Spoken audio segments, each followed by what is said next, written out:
Бұл мыйзамдын ою, идеясы абдан жакшы, туура деп эсептейм. Мага тагыраак айтып коюңузчу. Баягы сиз жооп берип атканда так жооп бербей койдуңуз да. Бул этажга эч кандай тиешеси жок бул мыйзамга. Так айтып коюңузчу шуну. Сиз айткандай тиешеси жок. Ар бир этаждарга тиешеси жок. Мен түшүнүгүм боюнча биз мурда завод куруп жүргөндө комплекс заводду куруш үчүн бир топ проект жасалып, ар кандай бир иш-чаралар өткөрүлөт элек. Азыр эгерде бул мыйзам кабылданса, административдик здание, производственный здание өзүнчө курганга этап менен проектирование кылса болот деген ойдобуз. Ооба. Туурабы? Ооба. Күтө бербей.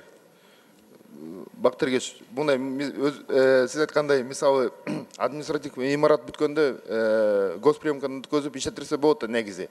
А технологический процесстерди аларды башка этаптар менен карагандайчы, мындай курулуштун баарын жалпы күтпөй бүткөнгөчү, ошон үчүн сиз айткандай, ар бир мисалы ушул комплексте имаратты отдельно кабып иштетиргенге ушул мыйзам укук берет. Өндүрүштө түшүндүм. Экинчи, мына турак жайлар куруу боюнча. Мисалы комплекс, мен түшүнүгүм боюнча комплекс деген бул бир нече здание курулат.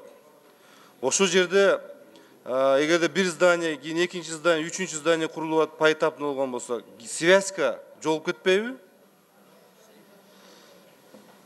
Жок, жолубойт. Коопсуздук боюнча, жолубойт. Инженерный сеттер жагынан связка жолуп кетпейби? Жок, ар кандай инфраструктура боюнча жолуп кетпей, ошол жагына дагы кандай болот? Жок, жоголбойт. Мисалы, ошол эле башында биринчи этапта ошо генпланда 2-3 үй болсо, ал бир генплан менен бекитилет. Ар бир үй кай жерде жайгашып атат, кай жерде жол болот, эмне тиешелер, сопутствующий объекттердин баары ошо генпланга отурусуп бекитилет. Андан кийин ошо проектирование долбоор иштелип чыгып атканда, ошондо ар бир мисалы сиз айткандай үйдү отдельно проектировать кылып и экспертизаны өткөзгөнгө бул мыйзам берет.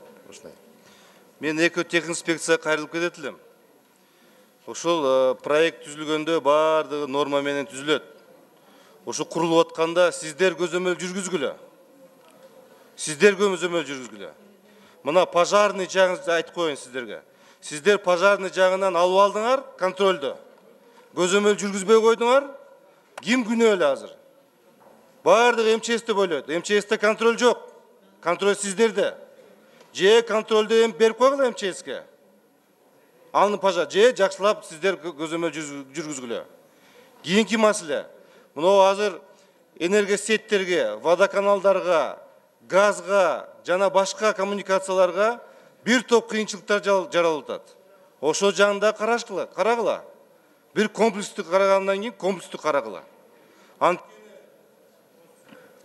10 секунд берип койгула, жеңип алсын. Ошол маселе дагы эле турат. Электрого чуркашат, газга чуркашат, сууга чуркашат.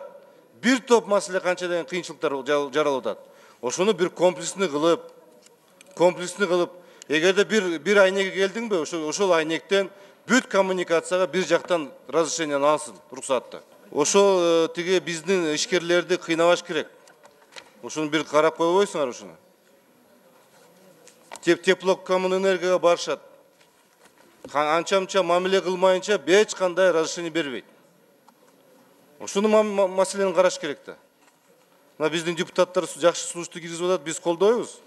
Бирок көзөмөлдү, коопсуздугу, экспертизанын так аткарылышы, ошонун баардыгын сиздердин моюңузда, экотехинспекцияда.